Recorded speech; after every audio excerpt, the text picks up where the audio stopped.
Spiritually fort, souffle du Dieu puissant, esprit d'intelligence, ton cœur sont assoiffés de l'expert.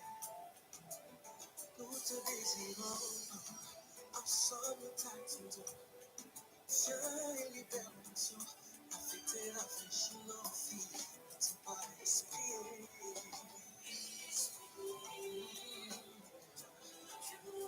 Ta Dieu, enseigne-nous la pauvreté du pays. Nous avons besoin de toi.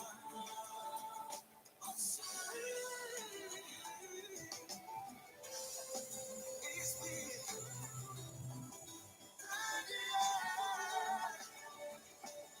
nous avons besoin de toi.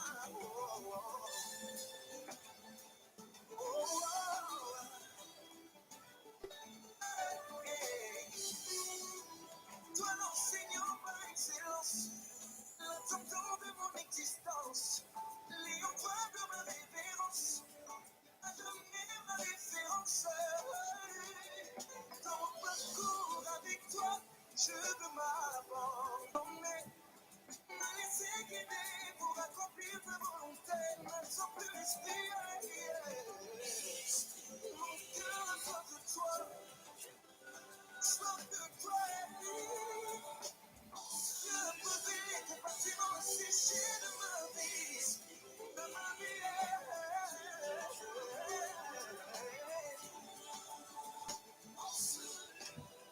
Oh, Esprit de Dieu, le paraclet, le consolateur des saints, nous tenons ensemble exprimant le besoin corporatif de te voir à nous.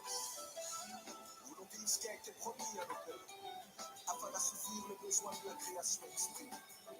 Nous voici ensemble réunis au sein de la chambre honteuse, aspirant à recevoir quelque chose de ta part.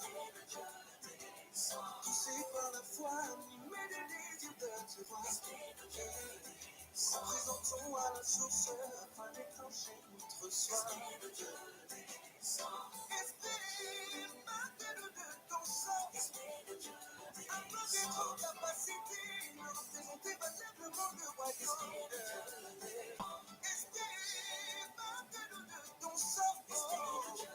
Apportez vos capacités, témoigner les merveilles de ton nom. S'il te plaît, descends. Esprit des soleils, s'il te plaît, descends.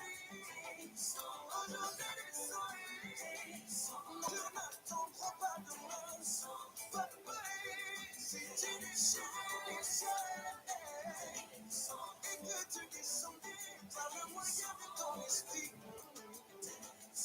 Yahweh, c'est tu déchires les cieux. Et que tu venais à poser ta signature de l'épine. Oui, elle est arrivée. Pour la gloire du Père doit être révélée par le Fils au moyen de l'Esprit. Il est temps que sa puissance s'attache à sa présence.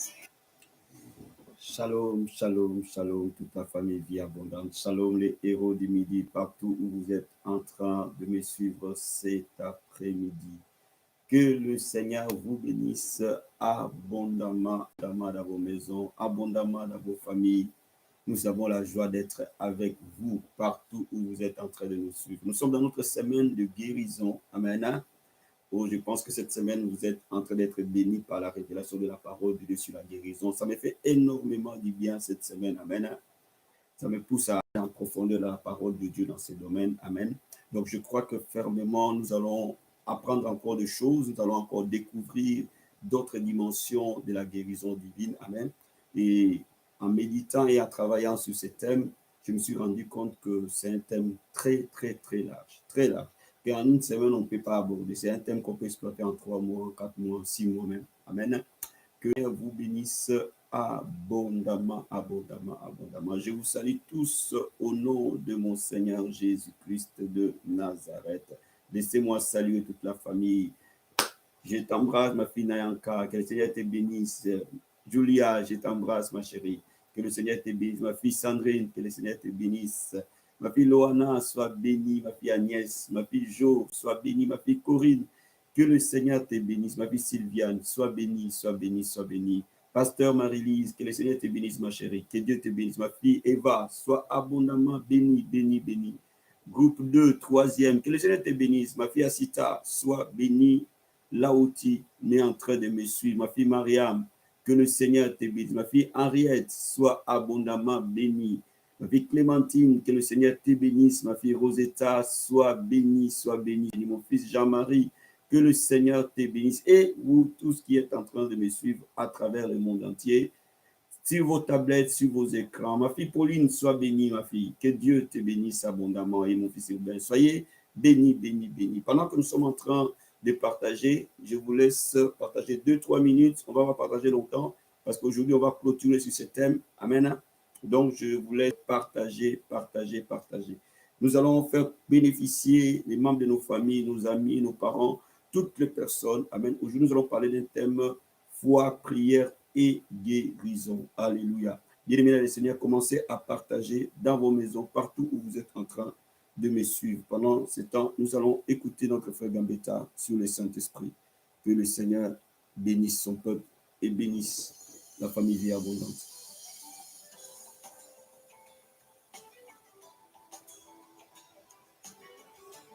Faites comme moi, bien-aimés, partageons.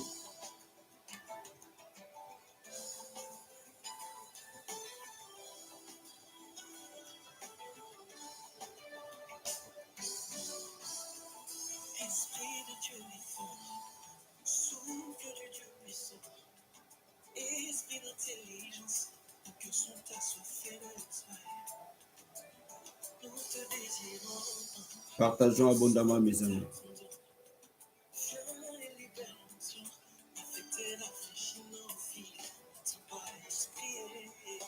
Esprit de Dieu.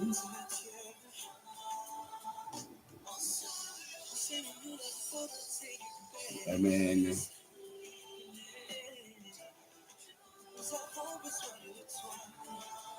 Faites comme moi, mes amis.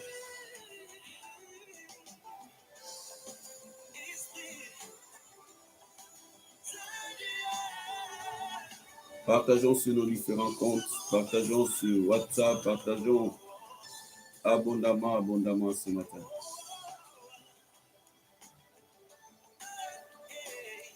Faisons bénéficier les membres de nos familles de cette parole.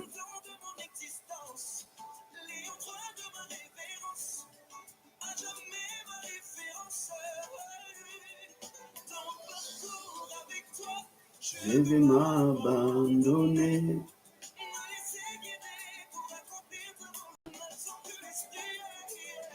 Esprit de Dieu, viens en ce lieu.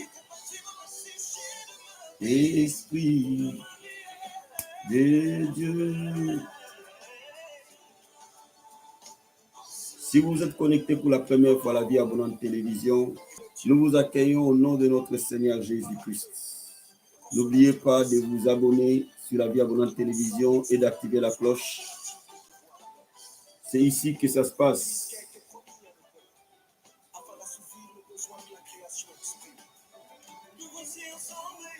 Au sein de la chambre haute, Fils de Dieu descend. Nous aspirons à recevoir la plénitude de son onction et de sa puissance cet après-midi. Alléluia.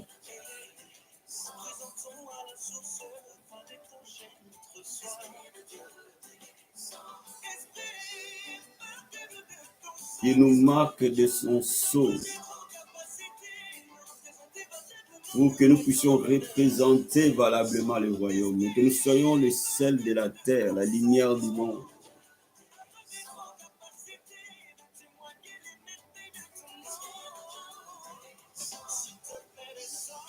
Qu'il descende au milieu de nous, que sa plénitude descende au milieu de nous. Sans lui, nous ne pouvons rien faire. Que son onction coule cet après-midi pleinement. Que sa gloire inonde ces lieux. Et que des vies soient transformées par la puissance glorieuse du Saint-Esprit.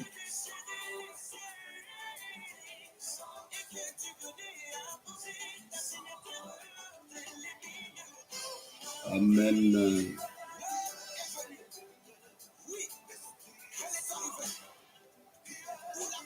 Partagez, mes amis, partagez sur Messenger, partagez sur WhatsApp.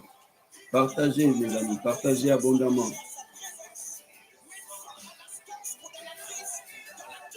Continuons à partager, mes amis, partageons. Si tu n'as pas encore partagé, partage, bien-aimé. Prêchons l'évangile, nous avons besoin de plus de 60 partages cet après-midi.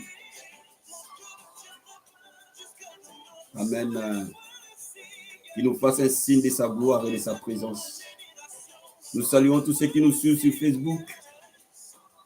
Que Dieu vous bénisse aussi.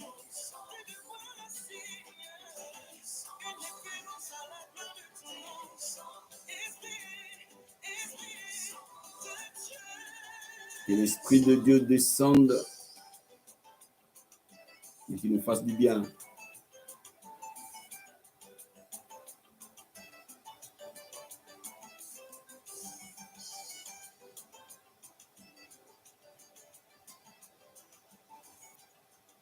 Gloire à Dieu, gloire au Seigneur.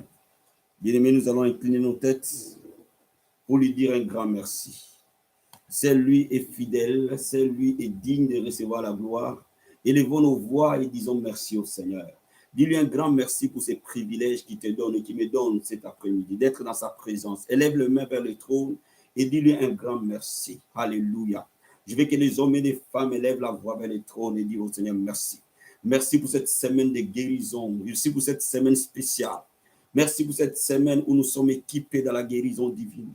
Dis-lui merci pour ce rôle qui nous fait du bien. Dis-lui merci pour son équipement et son revêtement au travers de la parole de Dieu. Dis-lui merci pour son onction de la guérison et de la restauration divine. Élève la voix vers le trône et dis-lui merci. Oh, celle-lui est digne de recevoir la gloire et la louange. Alléluia. Je vais t'entendre lever la voix vers le trône. Je vais t'entendre dire au Seigneur, tu mérites la gloire. Tu mérites l'honneur, Seigneur. Nous sommes réunis dans cette montagne pendant ces 70 jours de prière. Élève la voix et dis-lui merci. Dis-lui merci pour ces marathons de prière qu'il a rendu disponibles. Dis-lui merci pour son onction dans ces marathons de prière. Dis-lui merci pour tous les témoignages que nous avons reçus depuis ce début de ces marathons de prière. Élève le main et dis merci au Seigneur. Je vais entendre quelqu'un dire merci à Dieu. Élève la voix. Élève la voix vers le roi des rois, mon ami. Élève la voix vers le Seigneur des seigneurs. Oh, glorifie son nom là où tu es. Élève-le, exalte-le. Alléluia. Lui seul est digne de gloire. Lui seul est digne de recevoir la louange. Lui seul est digne de recevoir l'honneur et la magnificence. Élève les mains vers le trône. Et dis-lui, Seigneur, nous te rendons gloire et honneur. Alléluia, alléluia, alléluia. Oh, bien-aimé dans les seigneurs, parle à ton Dieu cet après-midi. Parle au roi des rois. Parle au Seigneur des seigneurs. Parle à l'agneau immolé. Oh my God, Marabasatabaya. Dis-lui, nous sommes là, Seigneur. Nous sommes venus t'adorer, te célébrer. Dis au Seigneur, équipe-nous pour que le maximum des malades soient guéris. Dis au Seigneur, équipe-nous pour que les captifs soient libérés. Merci, Saint-Esprit de Dieu. Dis-lui, là où tu es. Dis-lui, équipe-nous, Seigneur, équipe ton église. Oint ton église, oint ton peuple, oint tes serviteurs, oint tes servantes, afin que nous puissions prêcher l'évangile et que les malades soient guéris dans le nom de Jésus. Dis au Seigneur, remplis d'un manteau de guérison et de restauration. Par le puissant et glorieux nom de Jésus-Christ de Nazareth. Là où tu es, mon ami. Élève la voix vers le trône. Élève la voix vers le roi des rois. Élève la voix vers le Seigneur des seigneurs. Oh, Marabasatabaya. Dieu peut t'équiper, mon ami. Dieu peut te oindre, mon ami. Il peut nous revêtir d'un manteau particulier. La Bible dit, demandez, l'on vous donnera. Cherchez, vous trouverez. Frappez, l'on vous ouvrira. Que nos églises soient des sanctuaires de guérison. Que nos églises soient des lieux de miracles. Que nos communautés soient les lieux de la gloire de Dieu. Que la famille vie abondante soit un lieu de signes, de prodiges et de miracles. Élève les mains vers le trône. Là où tu es, élève les mains et prie au nom de Jésus. Alléluia. Mon âme t'adore, mon âme te célèbre. Mon âme t'exalte, mon âme te bénit. Mon âme te glorifie, Seigneur. Bien-aimé, si tu connais quelqu'un qui est malade autour de toi, pendant que je suis en train de prier en langue, pendant que nous sommes en train de parler de la guérison divine, la Bible dit confirme la parole par des miracles. Que le Seigneur confirme la parole. Et que les douleurs qui étaient dans nos corps disparaissent. Et que la main du Seigneur touche chacun de nous. Touche chaque membre de nos familles. Touche les gens qui sont nos amis. Touche les collègues de notre travail. Nous allons dire, Seigneur, révèle-toi, Jéhovah Rapha. Manifeste ta puissance guérissante. Révèle-toi, le roi des rois. Fais couler ta puissance guérissante au nom de Jésus. Élève la main vers le trône et prie par le nom de Jésus. La Bible dit, personne ne dira que je suis malade. Dans toute cette famille, vie abondante dans le monde entier. Tous ceux qui se connectent à cette chaîne, nous déclarons des guérisons miraculeuses se produire. Dans le nom de Jésus. Nous commandons aux douleurs de disparaître. Nous commandons aux démons de maladies, d'infirmités de quitter dans le nom de Jésus. Que la puissance du sang de Jésus-Christ déclare guérison, déclare restauration par le nom de Jésus. Alléluia. À toi la gloire, à toi la louange, à toi l'honneur, à toi la magnificence. Au nom de Jésus-Christ. Merci Seigneur. Merci Jésus. Dis au Saint-Esprit de te parler, de t'équiper. Dis au Saint-Esprit de communiquer la parole dans ton esprit. Saint-Esprit de faire de toi une bonne terre et de t'aider à croire. Et demande au Seigneur d'augmenter ta foi à la guérison divine. Demande au Seigneur de t'équiper d'une foi exceptionnelle dans la guérison divine et que tu sois un vase. Quand tu pries, les malades sont guéris. Quand tu adores, les malades sont guéris. Quand tu entres dans une pièce, les malades sont guéris. Quand tu prêches l'évangile, les malades sont guéris. Dis au Seigneur, tu peux m'équiper. Alléluia. Aspirez aux dons les meilleurs. Que les dons de guérison soient notre partage. Les miracles soient notre partage. Les dons de la foi à la guérison divine sont notre partage. Par le nom de Jésus. Que l'onction du Seigneur se pose sur nous cet après-midi. Quand nous recevons la parole, que cette parole produise des fruits. Par le nom de Jésus-Christ. Merci Seigneur. Merci. Au nom de Jésus-Christ. Amen. Amen. Amen. Amen. Que le Seigneur te bénisse abondamment. Bien-aimés, nous allons parler aujourd'hui de la foi, la prière et la guérison. Nous allons ouvrir notre Bible dans les livres de Matthieu chapitre 4. Matthieu chapitre 4, versets 23 à 25. Matthieu 4, versets 23 à 25.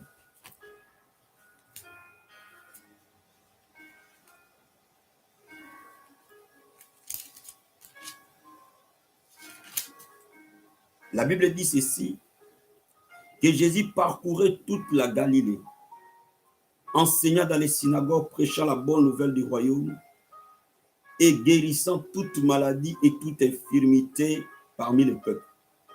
Sa renommée s'est répandue dans toute la Syrie et on lui a mené tous ceux qui souffraient de maladies, des douleurs, de divers genres, des démoniaques, des lunatiques, des paralytiques, et il les guérissait.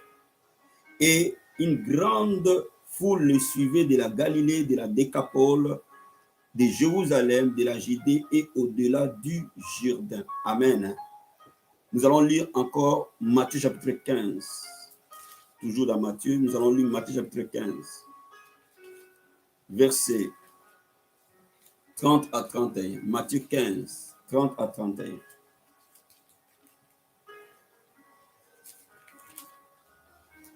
La Bible nous dit ceci. Alors s'approcha de lui une grande foule, et ayant avec elle des boiteux, des aveugles, des muets, des estropiés, et beaucoup d'autres malades. On les mit à ses pieds et il les guérit. En sorte que la foule était dans l'admiration de voir que les muets parlaient, que les estropiés étaient guéris, que les boiteux marchaient et que les aveugles voyaient, et elle glorifiait les dieux d'Israël. Amen, amen. Nous allons lire Luc chapitre 5. Luc 5, versets 15 à 16. Luc chapitre 5, versets 15 à 16. La Bible nous dit, sa renommée se répandait de plus en plus. Et les gens venaient en foule pour l'entendre et pour être guéris de leur maladie. Et lui s'est retiré dans le désert et priait. Les gens venaient en foule pour entendre Jésus et pour être guéris de leurs maladies. 2 Chroniques chapitre 6. 2 Chroniques chapitre 6. Verset 20. 2 Chroniques 6. Verset 20. Verset 28 à 30. 6, verset 20. La Bible nous dit ceci. Que tes yeux soient jour et nuit ouverts sur cette maison, sur les lieux dont tu as dit que là sera mon nom. Écoute la prière que ton serviteur fait en ces lieux. Verset 28.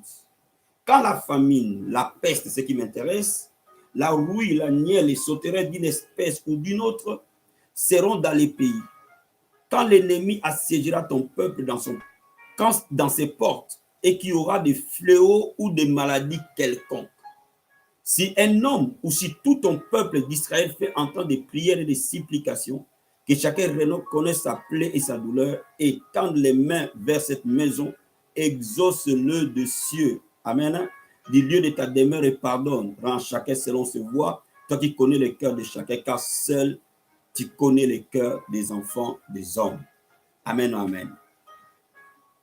La foi, la prière et la guérison. Bien-aimés dans le Seigneur, Jésus, notre maître, est notre modèle parfait de vie et de ministère. Laisse-moi t'expliquer quelque chose, mon ami. Comme Paul dit dans la parole de Dieu, que soyez mes imitateurs comme moi je suis imitateur de Christ. Si tu veux réussir la foi chrétienne, si tu veux réussir le ministère, tout comme si tu veux réussir simplement la foi chrétienne, il y a une seule chose. Regarde à Jésus et imite-le. Si tu imites Jésus, si tu comprends ce qu'il est venu révéler, c'est le chemin le plus court de réussir. Paul a compris cela, il a dit, imitez-moi comme moi j'imite Christ. Ça veut dire que Paul a compris que moi, Paul, ma foi chrétienne, si je veux qu'elle soit une foi impactante, une foi glorieuse, une foi forte, une foi qui produit des résultats, je n'ai qu'à regarder à Jésus et à l'imiter. Donc nous sommes destinés à être des imitateurs du Christ. Mais pour être imitateur de quelqu'un, il faut d'abord le connaître. Et quand nous regardons dans la Bible, nous allons voir que Jésus, ces 3 ans de ministère, a tourné sur 3 axes essentiels. Premièrement, Jésus a voué ces 3 ans de ministère à gagner les âmes. Il allait de lieu en lieu et prêchait l'évangile. Il parlait de son Père. Comme nous devons parler de Jésus. Son but était de gagner les âmes. Donc, il annonçait la bonne nouvelle. Deuxièmement, il guérissait les malades et libérait les captifs. Troisièmement, il amenait une vie de réveil. Cela veut dire quoi? Son message de salut, de guérison, de délivrance attirait des multitudes. Donc l'église de Dieu, pour qu'elle grandisse, pour qu'elle progresse, elle doit tourner autour de l'évangélisation, autour de la démonstration de la puissance de Dieu par des guérisons et des délivrances. Et ces 2 pôles vont entraîner les réveils. C'est pour ça que Paul dit, ma prédication n'était pas fondée sur la sagesse humaine, mais elle était une démonstration de la puissance et de l'esprit. Si tu es croyant, ta foi chrétienne doit consister à ramener les âmes auprès du Seigneur.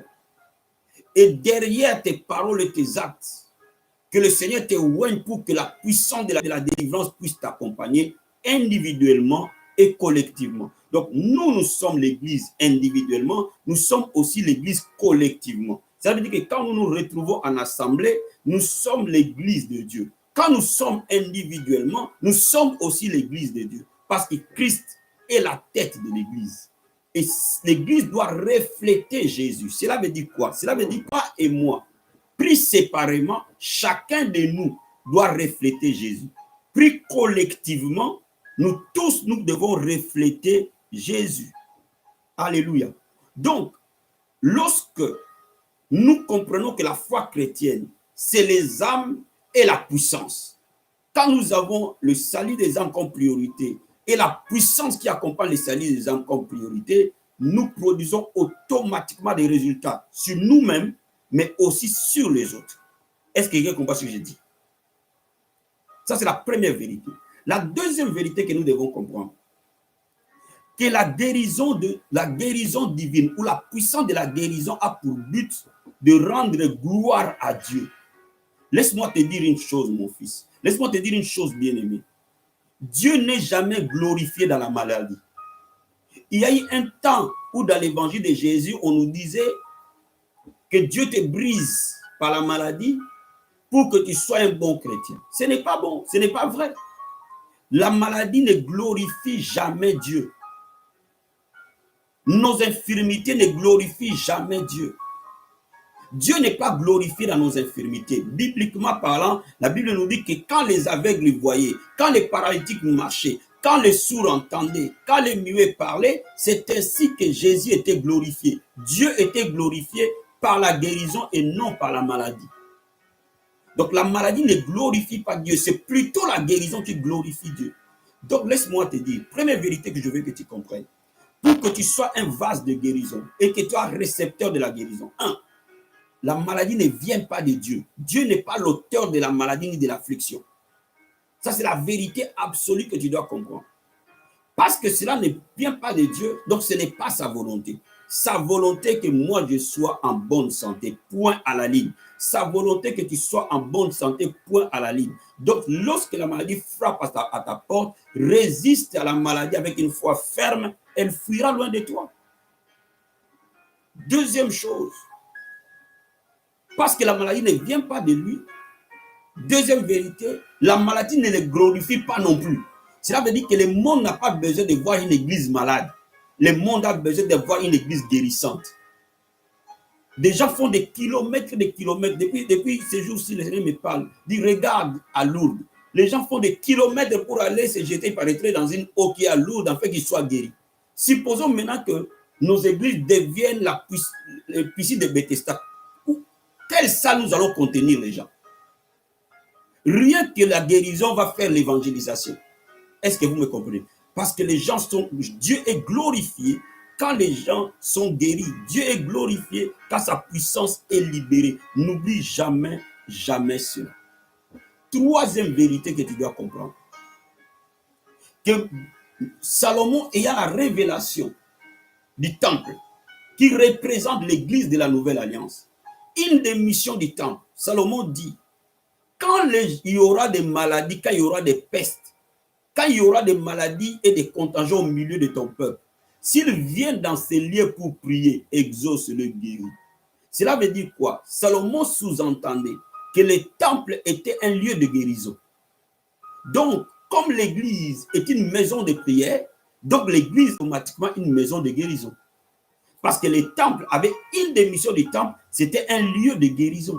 Donc, nos églises sont en réalité des hôpitaux, des lieux de guérison. Donc, une des missions de l'Église, c'est de porter dans ce monde la présence guérissante du Seigneur.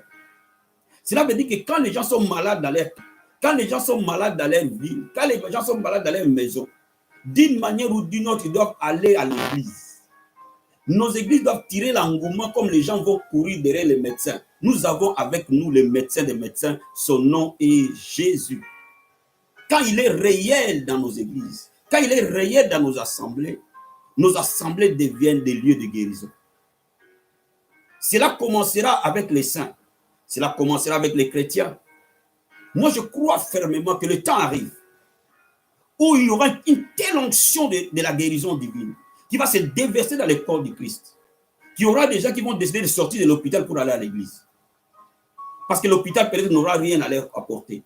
Mais Dieu aura quelque chose, aura une réponse à leurs problèmes. Bien-aimés dans le Seigneur, nous avons cette vision que le Seigneur peut nous revêtir d'une telle puissance de la guérison divine, qui était sur Paul, qui était sur Pierre, qui était sur les apôtres, au point que nos églises deviennent des lieux d'attraction où les malades reçoivent non seulement Jésus, mais la guérison de leur corps. La Bible dit les gens venaient l'écouter et être guéris de leur maladie.